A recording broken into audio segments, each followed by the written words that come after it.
أعوذ بالله من الشيطان الرجيم.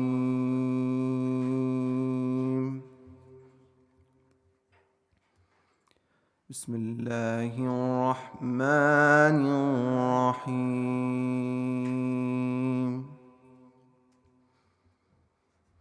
لا أقسم بيوم القيامة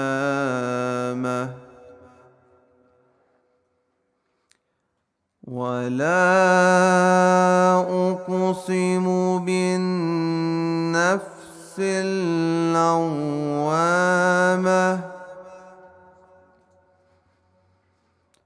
أيحسب الإنسان أن لن نجمع عظامه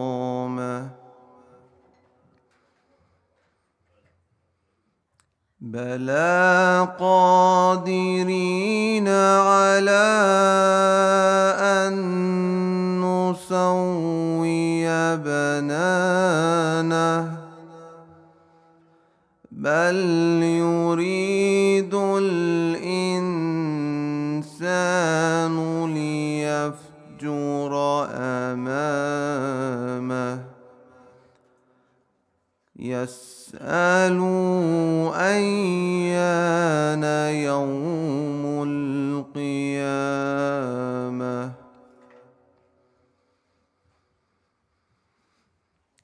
فإذا برق البصر وخسف القمر وجمع الشمس والقمر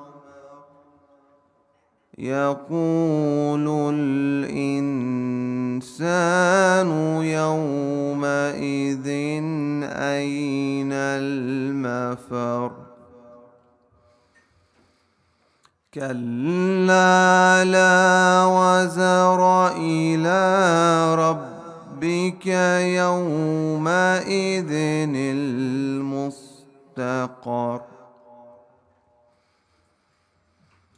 ينبأ الإنسان يومئذ بما قدم وأخر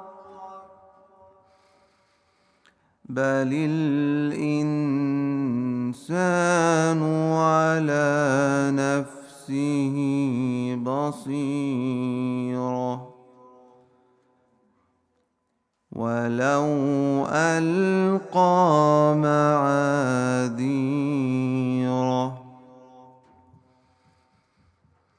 لا تحرك به لسانك لتعجل به إن علينا جمعه وقرآنه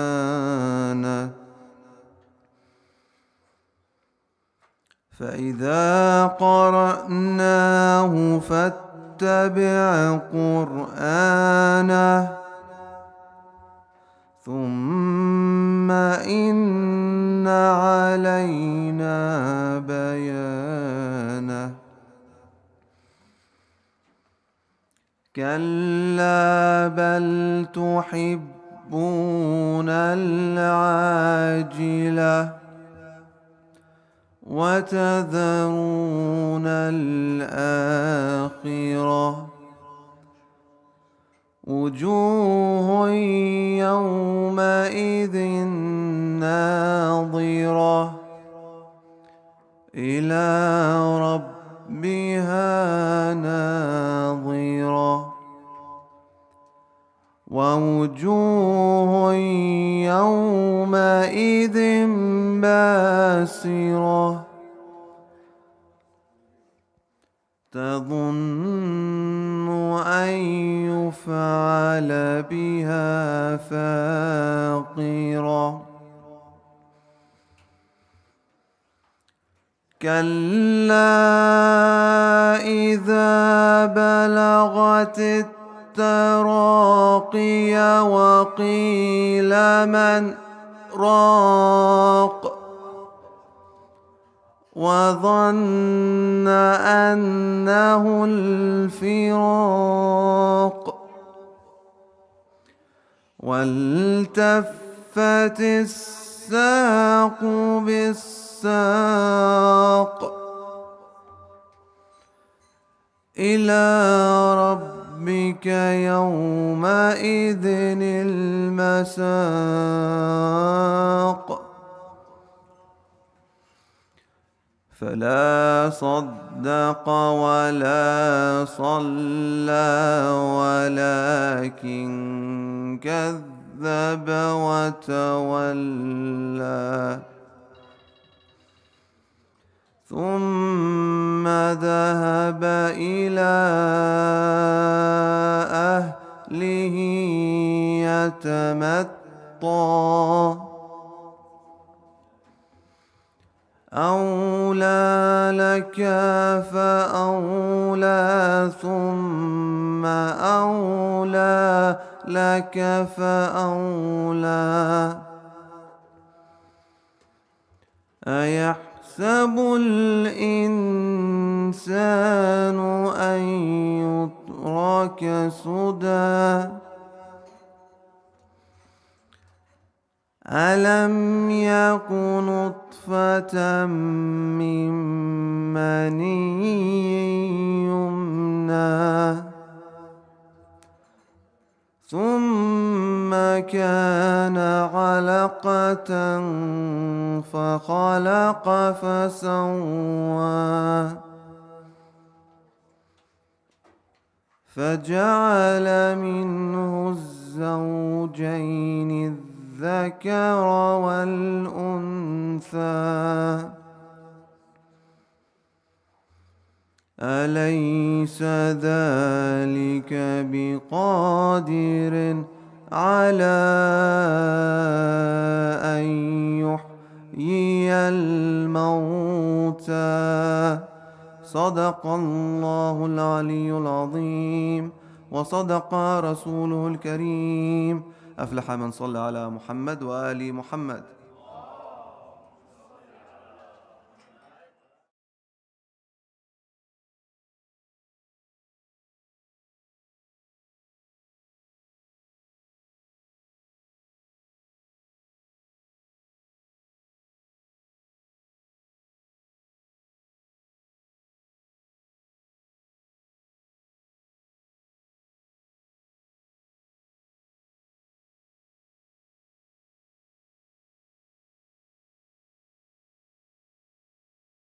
لفرج المولى صاحب العصر والزمان ولحفظ وجوده الشريف أفلح من صلى على محمد وآل محمد.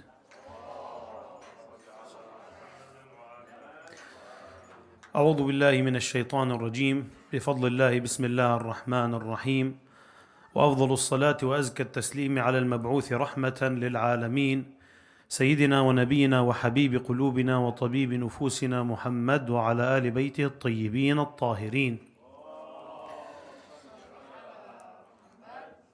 واللعن الدائم على أعدائهم أجمعين من لدن آدم إلى قيام يوم الدين آمين رب العالمين. First, we offer our condolences to the Imam of our time, صاحب العصر والزمان, عجل الله تعالى فرجه الشريف, for the martyrdom of his grandfather Al-Imam Ali ibn Musa al-Ridha, صلوات الله وسلامه عليه, on a narration, a riwayah that mentions that he was martyred like these days of Safar. Allah subhanahu wa ta'ala says in the Holy Quran, Bismillah ar-Rahman ar-Rahim, هل ينظرون إلا أن تأتيهم الملائكة أو يأتي ربك أو يأتي بعض آيات ربك يوم يأتي بعض آيات ربك لا ينفع نفسا إيمانها لم تكن آمنت من قبل أو كسبت في إيمانها خيرا قل انتظروا إنا منتظرون. In this verse of Surah Al-An'am, the section that I want to speak about today is يوم يأتي بعض آيات ربك, the day that some of the signs of your Lord will come. No soul will benefit from its faith as long as it had not believed before or had earned through its faith some good. آمنا بالله صدق الله العلي العظيم صلوا على محمد وآل محمد. The verse is speaking about two types of people and their relationship with the Iman. And both of these two types are losing in the day of judgment, are failing. The first type are those who did not gain any of the Iman, any of the faith. And this is obviously that they will not succeed. They will not get the reward that Allah subhanahu wa ta'ala promised for those who had the Iman, the faith in their heart. But what is surprising, what we should be wondering about is the second type of the people. Are those who had the Iman, but they didn't benefit. أو كسبت في إيمانها خيرا. They had Iman, but they didn't have the kasb. They didn't earn anything from this Iman. Why is that? The title of our lecture today is the ingredients of faith.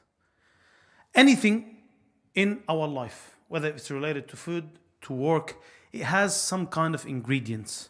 That these ingredients, when you put them together, they form this thing. It's either a recipe, or even when it comes to work, plumbing for example, no matter how fancy the appliances are, no matter how expensive you bought it, even if it's with the best decoration, you installed it, as long as what's inside the walls, the roughing, the pipes, the material, if they're not good, it's not good quality, it's gonna leak, it's gonna cause damage.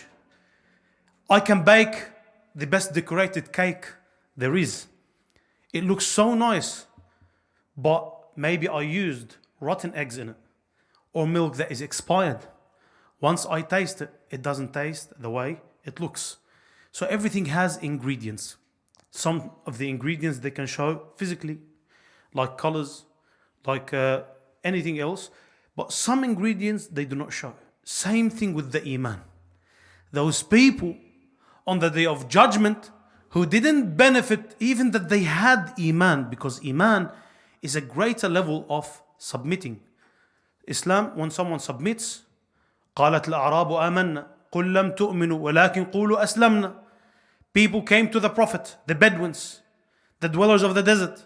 They came to the Prophet and they said to him, we believe. Allah subhanahu wa ta'ala told him to tell the people, don't say that you believe, that you have Iman. What you have now is submission. You submit. وَقُولُوا أَسْلَمْنَا.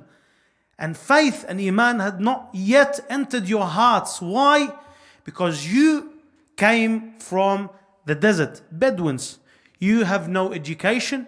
You came and you accepted this religion. You accepting this religion was not dependent on an evidence, on an education that you, or a knowledge that you seeked. That's why it's called Islam. But these people, they had Iman.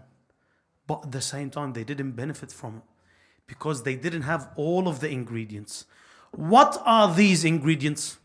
Rasulullah sallallahu alayhi wa alihi Muhammad mentions it.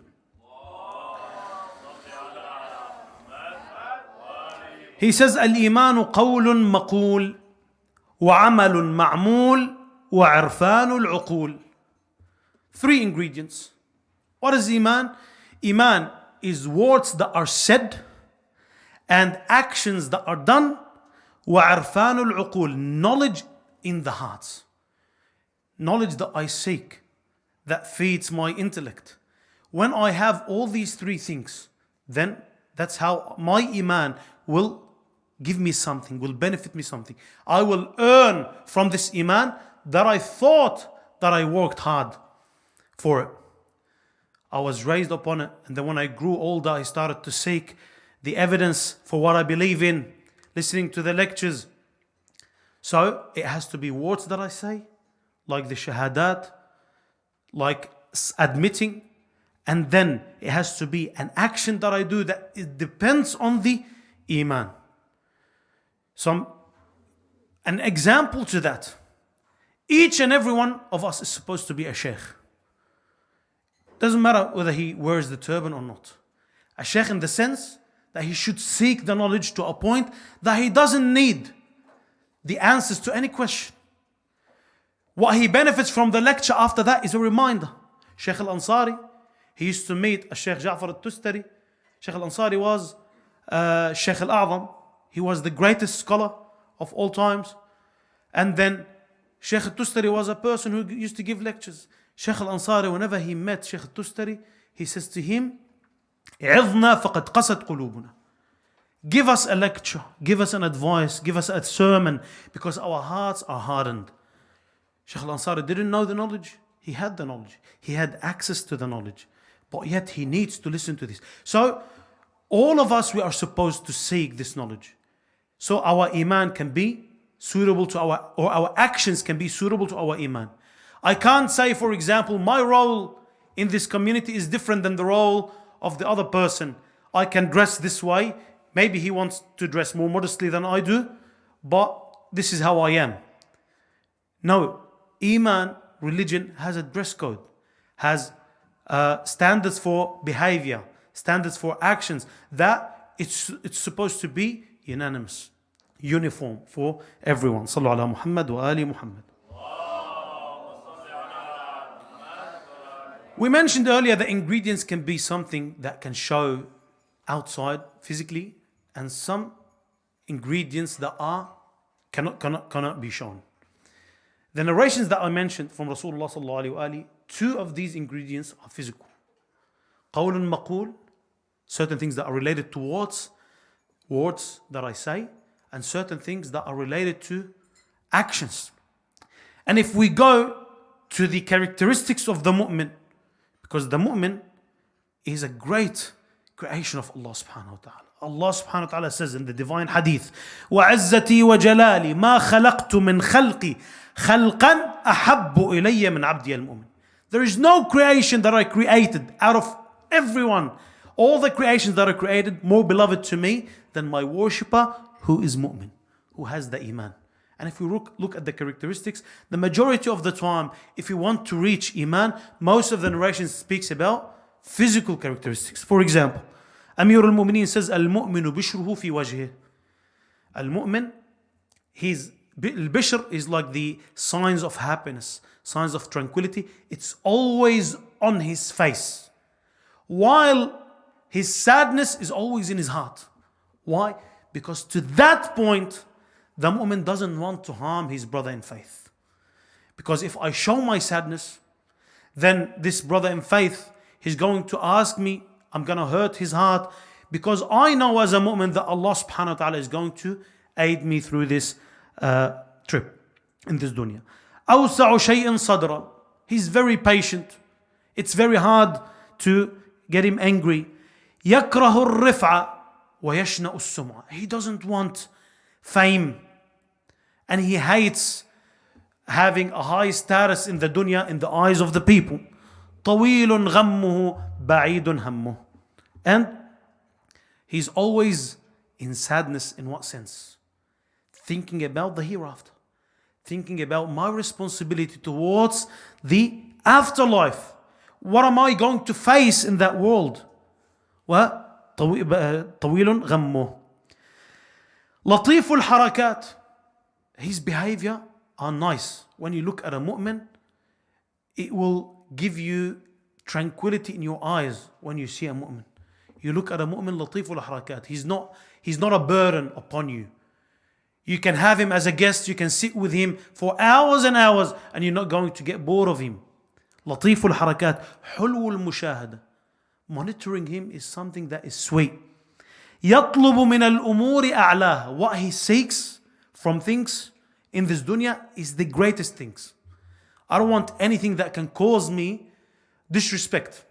That's why, for example, when we mention in what causes hatik to al-mu'min, for example, when we mention if the mu'min goes to a place that the music is played in it, we mentioned that maybe I say I can put my headset in my ears and I'm listening to the latmiyat, but it's not haram, but it can cause hatik lil mu'min. In the eyes of the people, it causes disrespect. But the real mu'min, he seeks what's the highest and the most perfect things in this dunya. The thing that has a doubt, 1%, that can cause me disrespect or a bad impression in the eyes of the people, I avoid it. يطلب من الأمور أعلاها ومن الأخلاق أسناها. The best kind of akhlaq and moralities. There are difference. There is a difference between a person who gives a charity in public, in front of the people, and a person who gives the charity the way Al-Imam Al-Hussein alayhi salam did.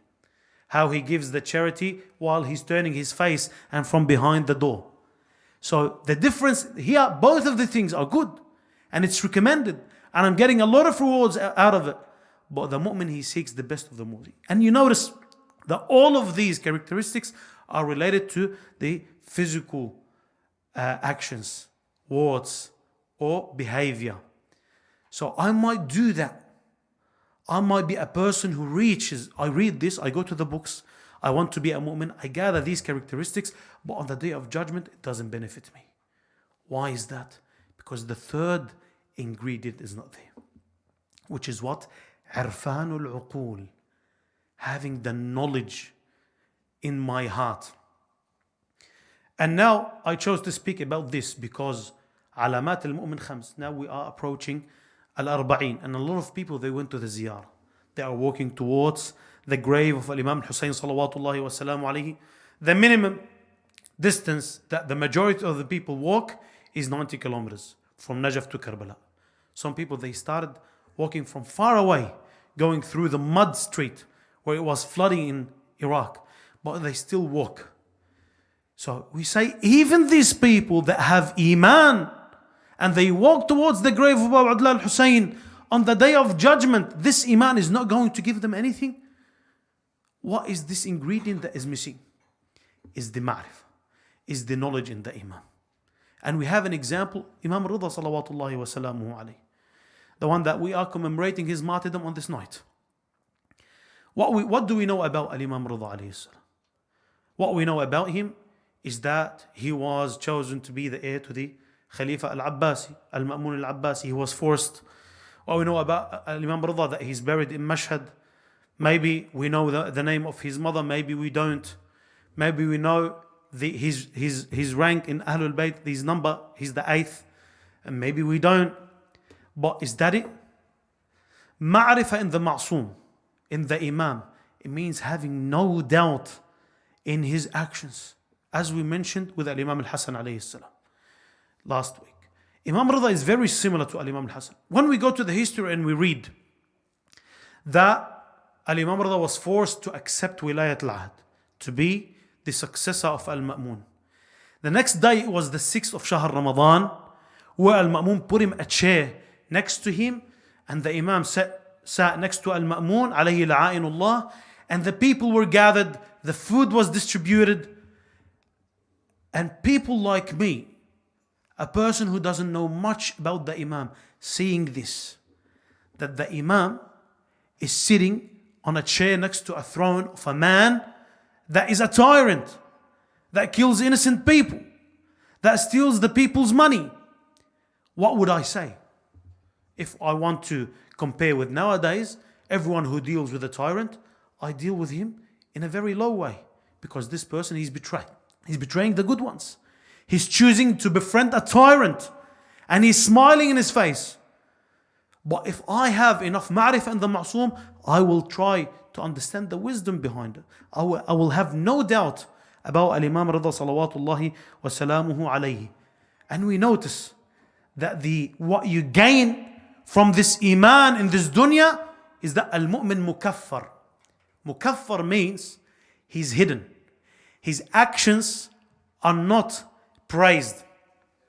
In Ilal al-Shara'i, there is this narration, Sallu ala Muhammad wa ali Muhammad. Ilal al-Shara'i is a book that tells you the answer to why. Why Adam was named Adam, why Ibrahim was named Ibrahim, why there are certain things that are mustahab, like why is it makruh for the man to play with his beard. Too many details that are very important to know the answers to. So it says, العلة التي من أجلها صار المؤمن مكفرا. Why? That the mu'min, when he has this iman, because we have narrations that are very dangerous to hear about. There's a narration by Jabir where he says that the muwali, real muwali to Ahlul Bayt salawatullahi wa salamu alayhim, they reach a level of iman that their shahada, when they bear witness to something, it's not accepted. When they say something, they are not believed. They are dealt with in the community that they live in a very disrespectful way. They are considered the lowest of the people. Does it mean that in order to be a muwali, that's how I have to be? But no, we have the narrations that mentions that the more iman you have, the more good deeds you have, the more tested with trials you will be. So, why is the mu'min hidden and his actions are not praised and his words are not believed? The narration is said by Muhammad bin Mohsen al-Mutawakkil rahimahullah. قال حدثنا علي بن الحسين, until he says الإمام الصادق عليه السلام. He said إن المؤمن مكفر وذلك أن معروفه يصعد إلى الله. Why the mu'min is hidden? The good deeds that he does, it goes straight to Allah subhanahu wa ta'ala and it doesn't spread amongst the people. While the opposite, والكافر مشهور, is known وذلك أن معروفه للناس. The good deeds that he does, everyone knows about. ولا يصعد إلى السماء, and it doesn't go up to the heavens to Allah subhanahu wa ta'ala straight away. This is the reason why al-mu'min is mukaffar. Al-Imam Rida alayhi salam, in front of the people, he was doubted. In front of the people, they said that he was a kafir, like they said about Al-Imam Al-Hasan salawatullahi wa salamu alayhi. They doubted his imamah until his son Al-Imam Al-Jawad salawatullahi wa salamu alayhi was born. Then the Shia started to believe in his imamah again. That's why the narration says about Al-Imam Al-Jawad that there is no baby that was born in the family of Rasulullah has more blessings than Al-Imam Al-Jawad salawatullahi wa salamuhu alayhi lidhikrihi sallu ala Muhammad wa ali Muhammad. Ali ibn Abi Talib says about this that كان رسول الله مكفرا. Rasulullah sallallahu alayhi wa alihi, his ma'roof, the good that he done to his nation was not praised, was not, no one showed gratitude for it. وَلَقَدْ كَانَ مَعْرُوفُهُ, his goodness was upon the Quraysh from Quraysh and the Arabs and the non-Arabs. وَمَنْ كَانَ أَعْظَمُ مَعْرُوفًا مِنْ رَسُولِ اللَّهِ عَلَى هَذَا الْخَلْقِ. He says, even us Ahlul Bayt salawatullahi wa salamuhu alayhi, we are mukaffarun. The goodness that we done to the people, they don't know the value of it. If I know the real value of what Ahlul Bayt salawatullahi wa salamu alayhim give, I would not commit a sin. I will reach infallibility. Because there is al-isma sughra, the minor infallibility, it's reachable. Any person can reach it. Can become like the infallibility that Abu al-Fadl al-Abbas salawatullahi wa salamu alayhi had. Al-Imam Rida alayhi salam kana mukaffaran. Same thing as Al-Imam Al-Husayn salawatullahi wa salamuhu alayhi. The difference is Al-Imam Al-Husayn alayhi salam, when he left, we mentioned the other day when we spoke about Al-Amr al-Ma'ruf al-Nahi an al-Munkar, where Al-Imam Al-Husayn alayhi salam, he still chose to get killed even though enjoining what's good and forbidding what's evil, one of the conditions of it is not to cause harm. The difference is that Imam Hussein saw that the evilness there is great to a point that it's worthy of sacrificing my soul. Imam Rida had a choice, either to get killed or to accept being the heir to the throne. So he said to Allah subhanahu wa ta'ala, "Oh Allah, you forbid me from throwing myself into perishment, and I'm forced the same way Yusuf alayhi salam was forced and Daniel alayhi salam was forced. إذ قبل كل واحد منهما الولاية من طاغية زمانه." Because each one of these prophets, they accepted to be the wali of the tyrant of their time, to be close to them. And this is my situation right now. So Imam Rida alayhi salam saw that in order to protect this religion, I have to accept this. I have to accept the people look at me this way, and I will accept to be the successor of Al-Ma'mun alayhi la'ainullah. How do I know that I have this ma'rifah in the Imam? There is a story that is mentioned in Al-Khara'ij. There was in Asfahan a man, he was called Abdul Rahman, and he was a Shi'i. They asked him, what made you believe in this path? In Ahlul Bayt salawatullahi wa salamu alayhi. What made you believe in Imam Ali al-Hadi? He lived at the time of Imam Ali al-Hadi. And what made you believe that he is the Imam of the time? He said, I saw something that gave me no choice. He said, I was a poor man, but I was a person of كان متكلما. He used to be able to debate with people. He had that kind of knowledge. So the people of Asfahan, they took me with them on a trip in one of the years to Al-Mutawakkil Al-Abbasi alayhi la'anullah, the tyrant at the time of Imam Ali al-Hadi salawatullahi wa salamu alayhi. When we arrived to the door of Al-Mutawakkil, he sent for Imam Ali al-Hadi. So I asked some of the people, who's this man that the Mutawakkil sent for? He said he's a man of the offspring of Ali ibn Abi Talib, and the Shia, the Rafida, they believe that he is the Imam. And they probably getting him, so Al-Mutawakkil will kill him. He said, I won't move from this place until I see what will Mutawakkil do to this Imam. He said, and as I was waiting, I saw the people, they opened a path, and then they brought the Imam. And once I laid eyes on this person, his love entered my heart. And once I saw that, the Imam, his light, his beauty, I loved him. Once I felt his love in my heart, I straight away said, Allahumma asrif anhu sharra al-mutawakkil. I asked Allah subhanahu wa ta'ala to keep the evilness of al-mutawakkil away from al-Imam al-Hadi salawatullahi wa salamuhu alayhi. And as I was doing the dua for the Imam looked at me. He said, may Allah, he said, Allah answered your dua, and Allah will prolong your life and will give you more money and will add to your children. He said, on the same year, my business started to make more money. And after that dua that the Imam done to me, I had 10 children. And Allah subhanahu wa ta'ala gave me of every kind of goodness. So this man didn't have wilayah to Ahl al-Bayt. He saw the Imam, he felt his love, and then he did something about it. He done dua for the Imam. He done something about this love. An action. We have the wilayah of Ali ibn Abi Talib. We follow Ahlul Bayt salawatullahi wa salamu alayhi. We love Al-Imam Al-Hussein alayhi salam. What are we doing about it? My actions, are they suitable to my wilayah? The way I dress, the way I shave my hair, the way I act in front of the people. For the women, is my hijab proper to the Sirah al-Husayniyah? Is it proper? Am I seeking progression? Am I changing myself on daily basis? Because the hadith says, "Man tasawa yawmah fahuwa maghbun." When my yesterday and today are the same, and I didn't have any progression, then I'm tricked by the dunya. فَهُوَ مَغْبُونَ. I'm supposed to seek progression. I'm not supposed to submit to the routine of my daily life. Every day the same. Maybe by action it can be the same. I go to my work from 7 to 3.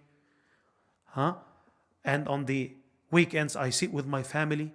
But what's inside this ma'rifah is different. One day I go to my work, I look at my work as only means to provide me with money so I can pay for my mortgage or my rent. And the second day I look at my work as a way to seek closeness to Allah subhanahu wa ta'ala, as the hadith says, الكاد على في سبيل عياله كالمتشحط بدمه مع رسول الله. A person who works hard for the sake of his family, as if he's drenched in blood, fighting between the hands of Rasulullah sallallahu alaihi wasallam. I look at it this way, then there is no way I will commit sins while I'm working. There is no way I will bend rules in order to make more money, because I look at it in a different way. Sallu ala Muhammad wa ali Muhammad. So these three ingredients, once they are provided with the iman, as I mentioned, it's easy for me to have a bead and go buy some rings and try to have some sweet talk. I am able to say, whenever I'm willing to do something, I can say inshallah. Instead of saying goodbye, I say fi amanillah. It's the qawl al-maqul and the actions, the way I dress. It's easy to buy the turban from the market.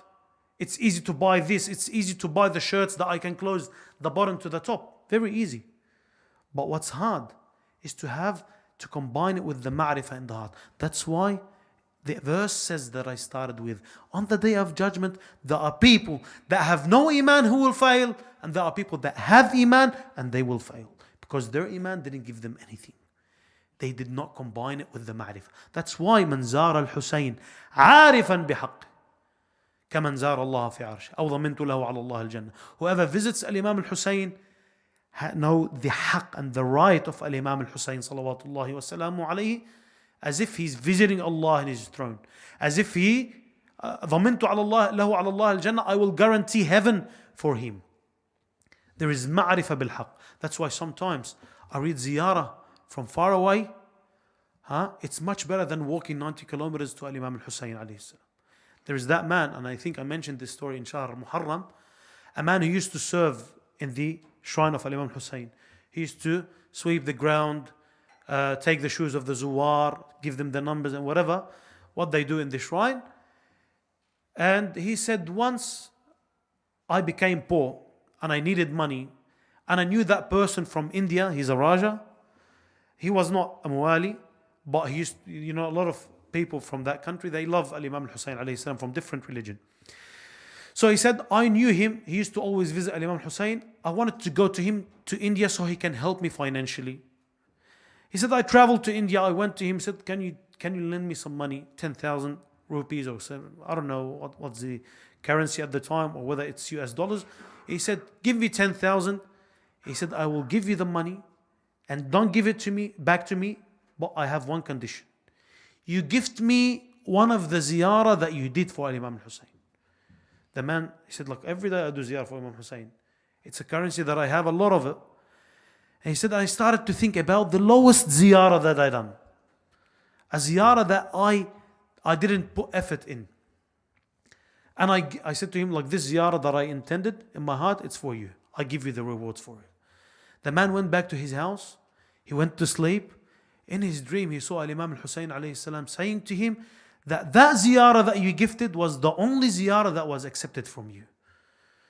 And then he woke up, he went to the Raja, he begged him, please give me back the rewards of the ziyarah. I said, no, the deal is done. The man later, he says the story of this ziyarah. He says, this ziyarah that I done, that it was the only ziyarah that was accepted. I was in the haram of Imam al-Hussein and I usually go visit inside, but this time I was not on wudu.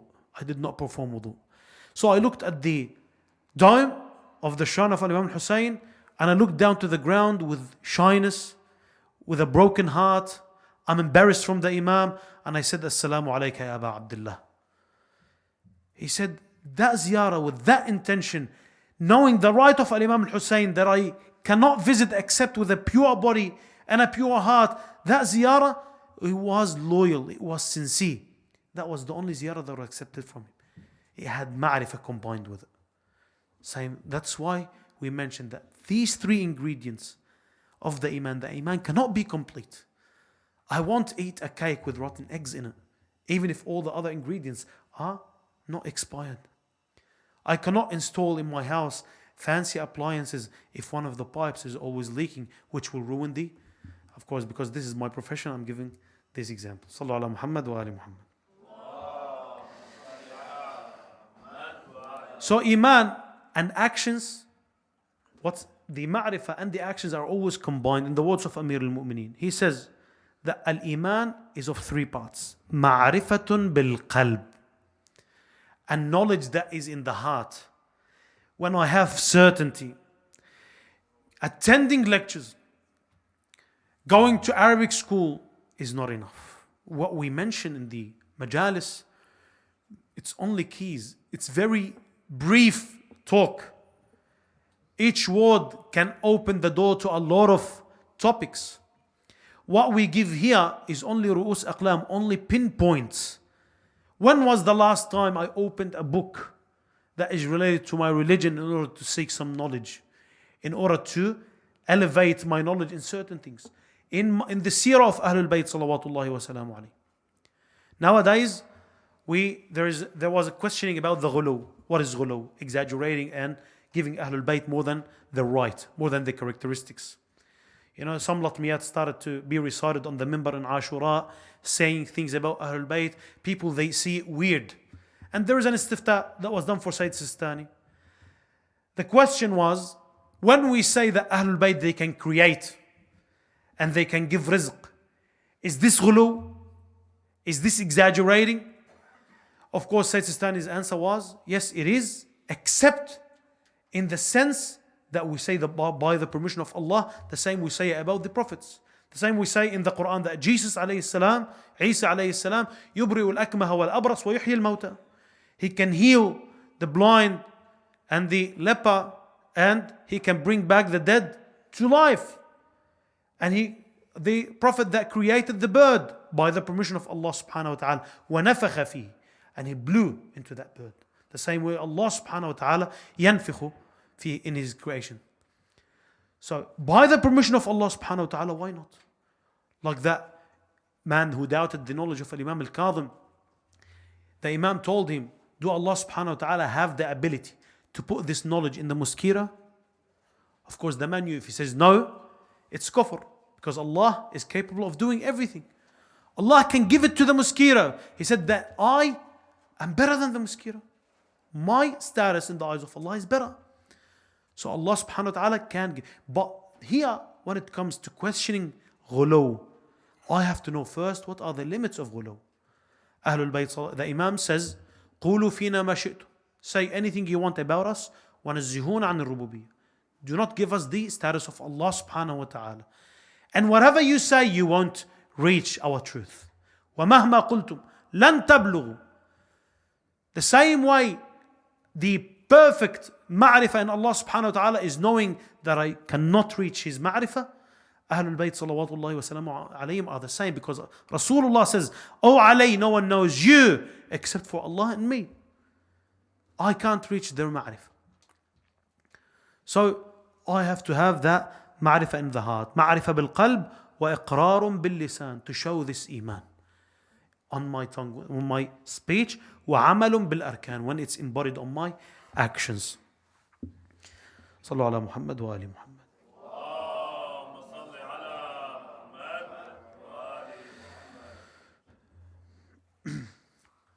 We realize in the hadith that the expression iman was used in two meanings, a general meaning and a specific meaning. The general meaning مرة استعمل في خصوص التصديق القلبي. Once it's used in the sense that it's only about believing in the heart, which is considered in other hadiths that this is Islam, submitting. While the true iman, when it speaks about the actions.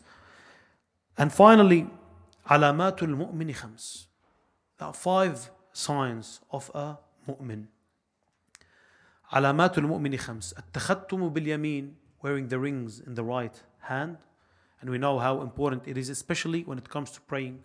When a person prays wearing a certain cloth and putting rings, it will be multiplied by 70 times according to certain hadith. التختم باليمين. الجهر ببسم الله الرحمن الرحيم, saying بسم الله الرحمن الرحيم out loud, even in the salat al-ikhfatiyya. وتعفير الجبين, السجود on the turba. وزيارة الأربعين, visiting Imam al-Hussein alayhi salam on the day of Arba'in. Not what other people say. Some people from our sect, they say that Ziyarat al-Arba'in means visiting 40 mu'min. In fact, inshallah, we will speak about it more in details in the nights of al-Arba'in, inshallah, in this blessed Husayniyah. وزيارة الأربعين. What's the 5th one, Sheikhna? الجهر بسم الله الرحمن الرحيم وتعفير الجبين وصلاة الإحدى وخمسين, praying the 51 rak'at on each day, including the nawafil, including the salat al-layl and the mustahabbat. We ask Allah subhanahu wa ta'ala to grant us the tawfiq to gather these characteristics and to gather the 3 ingredients in our lives, in our actions. إنه سميع مجيب والحمد لله رب العالمين. اللهم صل على محمد وآل محمد. اللهم كن لوليك الحجة ابن الحسن صلواتك عليه وعلى آبائه في هذه الساعة وفي كل ساعة وليا وحافظا وقائدا وناصرا ودليلا وعينا حتى تسكنه أرضك طوعا وتمتعه فيها طويلا برحمتك يا أرحم الراحمين. وصلى الله على خير خلقه محمد وآله الطاهرين، وإلى أرواح أموات المؤمنين والمؤمنات من مات على الإيمان نهد الجميع ثواب ما قرأنا وثواب المباركة الفاتحة مع الصلوات.